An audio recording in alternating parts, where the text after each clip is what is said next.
नमस्कार दोस्तों, B positive के इस अंक में आपका स्वागत है।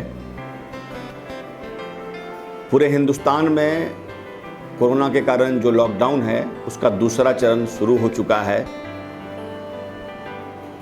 हम सभी ने देखा कि पहले चरण में एक डर का माहौल था तो दूसरी तरफ एक उत्सव एंटरटेनमेंट का भी माहौल था। लगता था कि वक्त बहुत जल्द गुजर जाएगा और हमारी जो चीज़ें थी फिर से पटरी पर आ जाएंगी।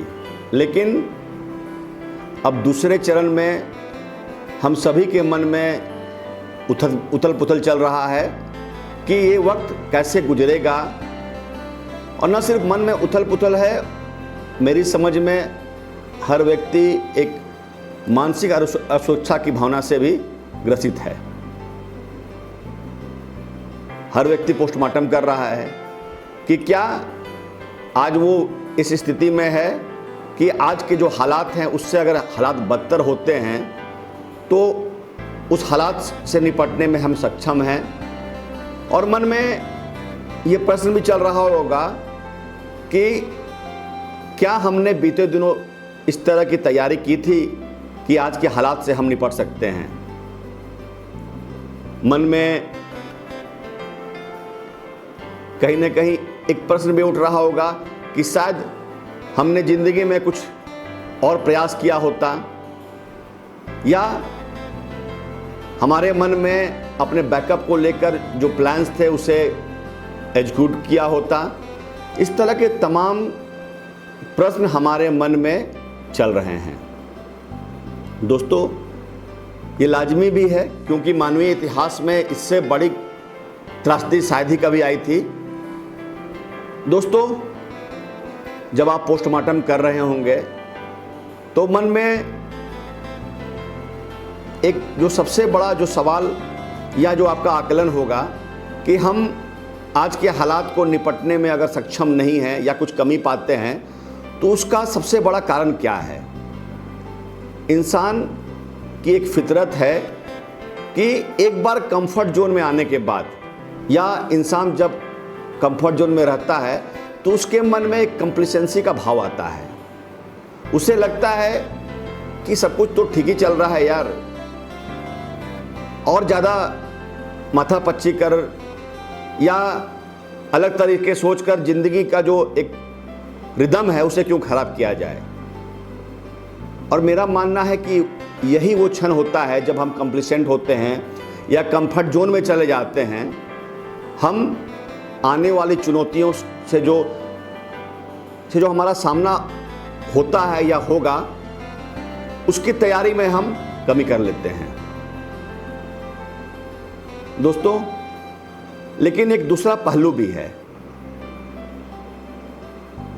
मैंने हाल में एक फ्रेज पढ़ा, किसी बहुत बड़े व्यक्ति ने कहा कि don't let a crisis go to waste. मतलब जो क्राइसिस है उसे एक आप अपॉर्चुनिटी के रूप में लीजिए और जितनी बड़ी आपदा होगी, जितना बड़ा क्राइसिस होगा, अवसर भी उतना ही बड़ा होगा। अगर जिंदगी में हमसे कोई कमी रह गई हो तो आने वाले वक्त में वो कमी न रहे, उसके लिए हमारे लिए एक झकझोरने का समय है। ये वक्त हमें बता रहा है कि आज तुम परेशानी में हो, इसका तुम मुकाबला कर रहे हो, लेकिन आने वाले वक्त में इससे भी अगर बड़ी परेशानी आती है तो तुम्हें आने वाले वक्त के लिए तैयारी करने की ज़रूरत है जो कल तुमने नहीं किया था। आप देख रहे होंगे बहुत सारे लोग डरे हुए हैं, सहमे हुए हैं, दुबके हुए हैं, असुरक्षा के भाव में हैं। लेकिन इस वक्त में भी बहुत सारे ऐसे लोग हैं जो कुछ अलग हटकर करने की कोशिश कर रहे हैं, अवसर तलाश रहे हैं। जब लॉकडाउन शुरू हुआ आपने देखा कि सभी स्कूल, कॉलेज, ऑफिसेस बंद हो गए, लेकिन धीरे धीरे जिंदगी पटरी पर आ रही है। स्कूल के असाइनमेंट्स व्हाट्सएप के माध्यम से आ रहे हैं, ऐप के माध्यम से आ रहे हैं। स्कूल में बच्चों के जो क्लासेस हैं या ऑफिस के जो मीटिंग्स हैं वो जूम और इस तरह के बहुत सारे ऐप्स में हो रहे हैं। दुनिया के लगभग 60 रिसर्चर या 60 ऑर्गेनाइजेशन वैक्सीनेशन कोरोना का क्या हो या कोरोना की कहीं क्या नई दवा हो उसके इजाद में लग गए हैं।